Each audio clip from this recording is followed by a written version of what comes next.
झिसमिसेमा म उठ्न सक्दिनँ सम्झिन्छु। चुलोमा लोहरीको फुफु सुन्दिनँ सम्झिन्छु। छोरी उठ अब यो आवाज सुन्दिनँ सम्झिन्छु। आमा सातु र चिया चुलो नजिक बसेर खाँदै कफी नपाउँदिनँ सम्झिन्छु। सम्झिने बहाना धेरै छन् आमा सम्झिन्छु।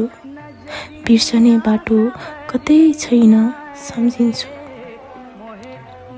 पाएर पनि बुझ्न नसकेको त्यो प्रेम, त्यो त्याग र प्रार्थना आज टाढा छु सम्झिन्छु।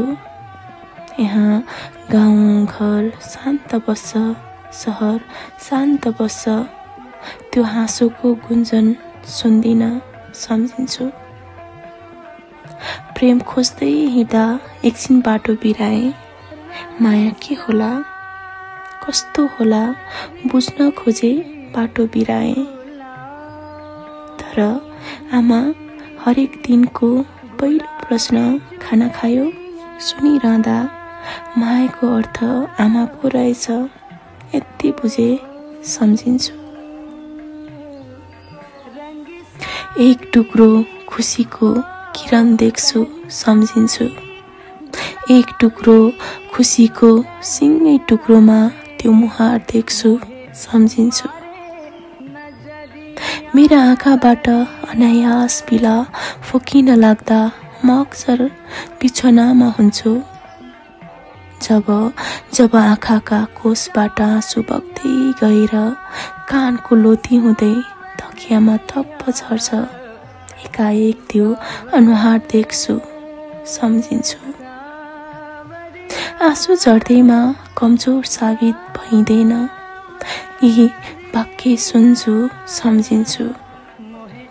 म कसरी नसम्झौ आमा, एक पितको अचारमा, एक मुठी मकैमा, एक घाँस बढी भातमा, एक जोर नयाँ जुत्तामा, छोटो कपालमा,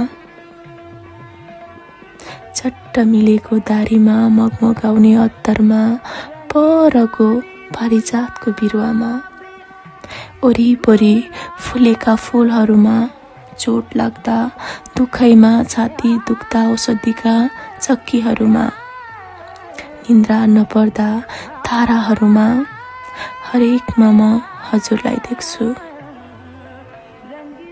दिन औँसी भए पनि मेरो जीवनको पूर्णिमा हो तपाईँ।